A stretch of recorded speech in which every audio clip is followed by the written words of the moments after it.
എന്താടാ എന്താണ് നടന്നത്?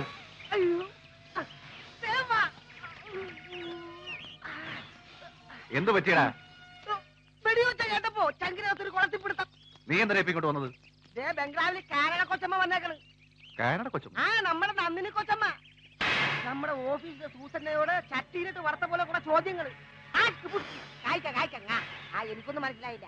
നമ്മുടെ എസ്റ്റേറ്റിന്റെ വീതി നീളവും വിസ്തീർണവും എല്ലാം എടുത്തെടുത്ത് ചോദിക്കുന്നുണ്ട്. പിന്നെ സാറിനെ പ്രത്യേകം തിരക്കി. ഓഹോ, അപ്പൊ കണക്കെടുപ്പിന് വന്നതാണ്. കാനഡ ഇങ്ങോട്ട് കാല് കുത്തിയതേ ഉള്ളൂ, അപ്പോഴേക്കും തുടങ്ങിയല്ലേ? കാന്താരി മുളകോളം ഉള്ളെങ്കിലും ആള് ജഗജില്ല. ഞാൻ നേരിൽ കണ്ടതാണ്. അപ്പൊ ഞാൻ വിചാരിച്ചതുപോലെ തന്നെയായി. ഓക്കെ, ആ വക്കീലിന്റെ പുഷിങ് ആയിരിക്കും. മുളയിലെ നുള്ളിയില്ലെങ്കിൽ പടർന്ന് കയറി ചുറ്റി വരിഞ്ഞ് ശ്വാസം മുട്ടിച്ച് കൊല്ലും, അത് ഉറപ്പാ സാർ. ഒരു കാര്യം ചെയ്യും, ആ പട്ടാളം വാസം ഇങ്ങോട്ട് വരാൻ പറ. അത്രയ്ക്ക് വേണം? വേണം. പോരുമ്പോ പണ്ട് നമ്മൾ റേഞ്ചർക്ക് വെച്ചതുപോലെ ഒരു കെണി കൂടി കരുതിക്കൊള്ളാൻ പറ. എന്റെ അമ്മയ്ക്ക് ഞാൻ തന്നെ പോണോ? പോണം.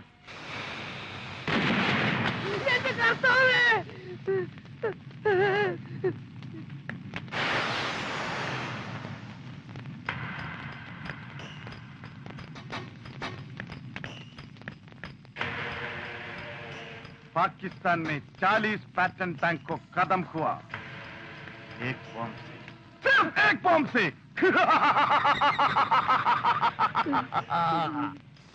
बैंगलोर में शॉपिंग कॉम्प्लेक्स, न्यू दिल्ली में विक्टोरिया फ्लाईओवर, मद्रास में airport. I am a bad man, समझा? രാജേന്ദ്രൻ സാർ അപ്പോൾ കേണൽ വാസുവിനെ മറന്നിട്ടില്ല അല്ലേ? പട്ടാളം വാസു ആശാനെ അത്രക്ക് പെട്ടെന്ന് അങ്ങോട്ട് മറക്കാൻ പറ്റുമോ ആശാനെ? ആശാനല്ല, സാബ്, കേണൽ സാബ്. ആ, അങ്ങനെ മറക്കാൻ പറ്റുമോ കേണൽ സാബേ? അച്ഛാ, പക്ഷേ ആ റേഞ്ചർ കിറ്റ് കെടിവെച്ചതിന് ശേഷം എന്നെ വിളിക്കാതായപ്പോൾ ഞാൻ കരുതി അതിനുശേഷം കെളിവെക്കാൻ എന്തെങ്കിലും ഇലവന്ന് വീണ് കിട്ടണ്ടേ? അച്ഛാ, ഇതിപ്പോ ഏതാണ് പുതിയ ഇത്? Shopping centre, cinema theatre, railway station? ഇതൊന്നുമല്ല, ഒരു കാനഡ ഇറക്കുമതിയാ. നന്ദിനി കൊച്ചമ്മ.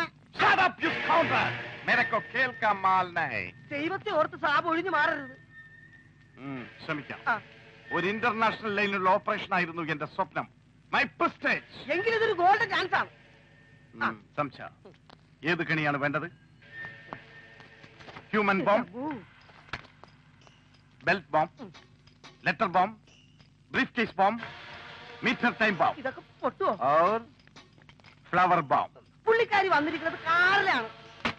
അപ്പോൾ മീറ്റർ ടൈം ബോംബ് മതിയാവും. Follow me.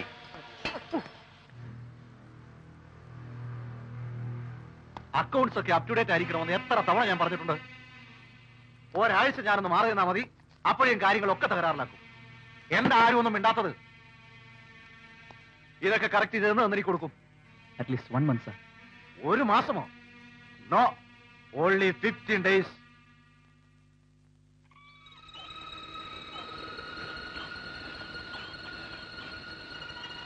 ഇതിലെ ഒരു മൺ റോഡ് ഉണ്ടായിരുന്നല്ലോ, താഴെ ഒരു നരിമടയും. ഓ മൈ ഗോഡ്, എന്തൊരു ഓർമ്മയാ മോക്ക്. രാജേട്ടാ, രാജേട്ടാ, അങ്ങോട്ടൊക്കെ ഇത്തിരി നേരം ഞാൻ ഒറ്റയ്ക്ക് നടക്കട്ടെ? ഒറ്റയ്ക്കുള്ള ഈ നടപ്പ് യാത്രയൊക്കെ സൂക്ഷിക്കണം. I don't care. മാത്രമല്ല, ഞാൻ എവിടെ പോയാലും ഡാഡി മമ്മിയൊക്കെ കൂടെ ഉണ്ടെന്നൊരു തോന്നലാ.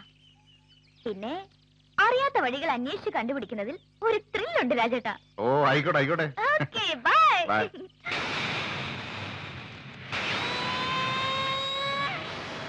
Hello mister Vasu. Hello sir. Sir എന്നെ മറന്നു എന്നാണ് കരുതിയത്. നോ നോ നോ നോ, മറന്നിട്ടില്ലെന്ന് ഇപ്പൊ മനസ്സിലായില്ലേ? ജി സാർ. ആയിരിക്കെ. No thanks. ഞാൻ ഓപ്പറേഷൻ തയ്യാറായാണ് വന്നിരിക്കുന്നത്. ആരെ, എവിടെ, എപ്പോൾ എന്ന് മാത്രം പറഞ്ഞാൽ മതി. Very good. പിന്നെ എന്റെ പ്രതിഫലം കഴിഞ്ഞ തവണത്തേക്കാൾ ഒരല്പം കൂടിയിട്ടുണ്ട്. ഒരു 25,000 ഉണ്ട്. പ്രതിഫലമല്ല പ്രശ്നം, ഈരിച്ചെവി അറിയാതെ കാര്യം സക്സസ് ആക്കണം. G sir. ഞാനിതിന്റെ പിന്നിലുണ്ടെന്ന് ഒരു ഈച്ച പോലും അറിയരുത്. അക്കാര്യം സാർ എനിക്ക് വിട്ടു തന്നേക്കൂ. സാബ് പോലും പറയാതെ സാബിനെ ഞാൻ തൂൾ തൂളാക്കി കാണിച്ചു തരാം. എന്നെ? G sir. അല്ല, ഒരു ഉദാഹരണം പറഞ്ഞേ ഉള്ളൂ. ഇത്രയും പെട്ടെന്ന് അത് ചെയ്യേണ്ടി വരുമെന്ന് ഞാൻ കരുതിയില്ല. പക്ഷെ വെച്ച് താമസിക്കുന്നത് കൂടുതൽ അപകടമാണ്. എന്തെങ്കിലും ഒരു ഇഷ്യൂ ഉണ്ടായതിനു ശേഷം നന്ദിനിക്ക് വല്ലത് സംഭവിച്ചാൽ ആ വക്കീലിന് സംശയം തോന്നാനിടയുണ്ട്. അവളെ കാനഡ എന്ന് ഇപ്പൊ ഇങ്ങോട്ട് കെട്ടി എഴുന്നള്ളിച്ചു തന്നെ അയാളുടെ ബുദ്ധിയാണ്. ഒരു കാലത്ത് ഇവിടുത്തെ കാവൽപ്പട്ടിയായിരുന്നല്ലോ കക്ഷി. അപ്പോ ഓപ്പറേഷൻ ഇന്ന് തന്നെ ആവാമല്ലേ? ഇന്ന് തന്നെ, ഇപ്പോൾ തന്നെ. ഇവിടുന്ന് അവൾ പോകുന്നത് വക്കീലിന്റെ വീട്ടിലേക്കായിരിക്കും. അവൾ അവിടെ എത്താൻ പാടില്ല. 25-ാം തീയതി കണക്കുകൾ പരിശോധിക്കാൻ മിസ് നന്ദിനി മേനോൻ ഉണ്ടാവരുത്. ഓക്കെ? ഡൺ.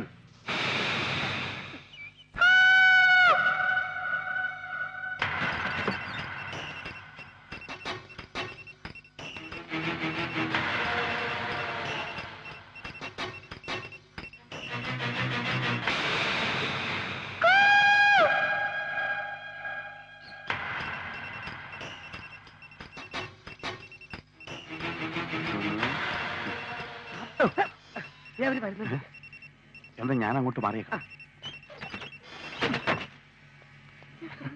അമ്മ ചേച്ചിക്ക് എന്നോട് എന്ത് സ്നേഹാന്നോ.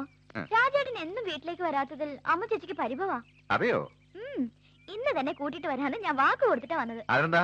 2 ദിവസം ഞാൻ എത്തിയേക്കാം. ഓക്കെ.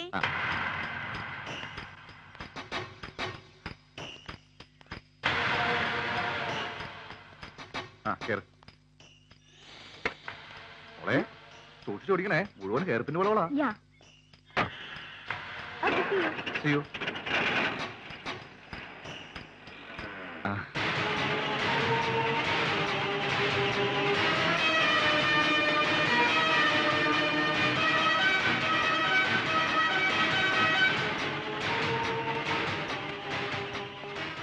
എല്ലാം ഓക്കെ ആണല്ലോ? Within 1 hour. ഗുഡ്. എന്റെ അമ്മോ, ഒരു മണിക്കൂറിൽ ബോംബ് പൊട്ടുവന്നാ. നിങ്ങൾ അവളെ ഫോളോ ചെയ്യണം. അവൾ അറിയരുത്. ബ്ലാസ്റ്റിംഗ് നടന്നാൽ ഉടൻ എന്നെ വിവരം അറിയിച്ചിരിക്കണം. എന്റെ ഓരോ ഓപ്പറേഷന്റെ റിസൾട്ടും ഞാൻ നേരിൽ കാണാറുണ്ട്. അതാണ് എന്റെ പോളിസി. ഗുഡ്. Follow me. വാ.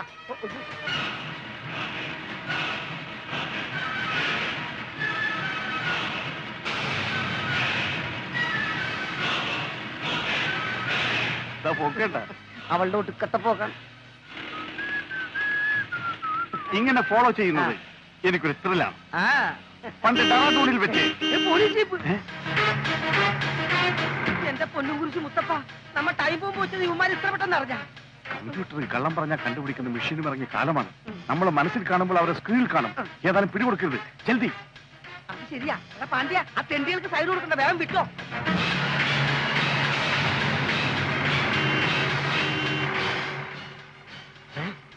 ഇവിടെ പരമേശ്വരൻ പിള്ളേ, അവന്മാര് നമ്മളെ കണ്ടിട്ടാണല്ലോ ഒളിച്ചത്. ശരിയാ സാറേ, ഞാനും കുറെ നേരമായി ശ്രദ്ധിക്കുന്നു.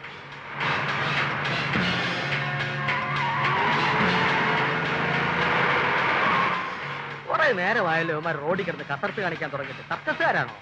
വല്ല കള്ളക്കടത്താരായിരിക്കും സാറേ. ഓവർടേക്ക് ചെയ്ത് ബ്ലോക്ക് ചെയ്യണോ? എന്താ പിക്കപ്പ് തീർന്നോ പരമേശ്വരൻ പിള്ളേ? സർക്കാർ വണ്ടിയല്ലേ സാറേ.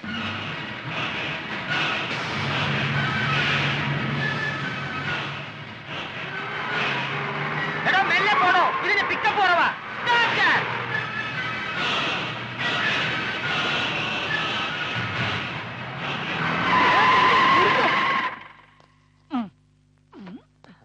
Good morning sir. Good morning.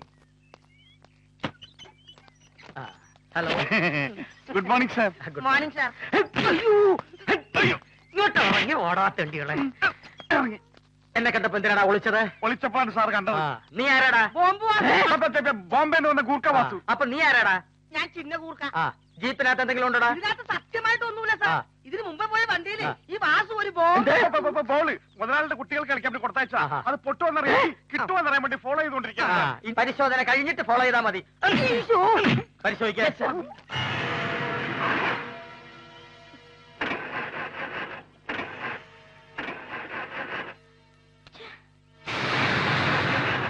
Seat മാറ്റണം. അടിക്കടി ഇവിടൊക്കെ വരാറുണ്ടോ? ഇല്ലേ ഇല്ല. അടിക്കടി ഇത് അനങ്ങാറുണ്ടോ? പേടി വരുമ്പോ മാത്രം. അപ്പൊ എന്നെ പേടിയില്ല? പേടിയുണ്ട്. അരങ്ങ എല്ലാം പരിശോധിച്ചു. ഒന്നുമില്ല സാർ. ഞാൻ അങ്ങനെ പറഞ്ഞല്ലേ അതിലൊന്നുമില്ലെന്ന്. അതെ. ഇവരെങ്ങനെ വെറുതെ വിട്ടാ പറ്റില്ല. തോമസേ, അതിങ്ങ് എടുക്ക്. എന്റെ പൊന്ന് സാറാ, ഞങ്ങളെ തോക്കെടുത്ത് വെടിവെച്ച് കൊല്ലരുത്. കുഞ്ഞു കുട്ടി പ്രാരാബ്ദങ്ങളുള്ളതാണ്. മ്യൂസിക് ഇഷ്ടമാണോ? ഛേ, അയ്യോ. അല്ലേ? ആണ്. ഗുഡ്, ഇഷ്ടാണ്. Very good. അതിങ്ങ് എടുക്കണോ? ഇത് ഞാൻ സംഗീതം പറഞ്ഞ വീരഗാനങ്ങളാണ്. കേൾക്കണം. അയ്യേ. താങ്ക്സ്. താങ്ക്സ്. പോരാ 72 രൂപ വേണം. ഞങ്ങൾ കാശ് എടുത്തില്ല സാർ. സാരമില്ല, കാശ് 10-ാം മൂട് പോലീസ് സ്റ്റേഷനിൽ എത്തിച്ചാൽ മതി. 6 എടുത്താ 3 ഫ്രീ. ഓർമ്മയിലിരിക്കട്ടെ, 10-ാം മൂട് പോലീസ് സ്റ്റേഷൻ 72 രൂപ. Follow me. പരമേശ്വര പരമേശ്വര. കഷ്ടം.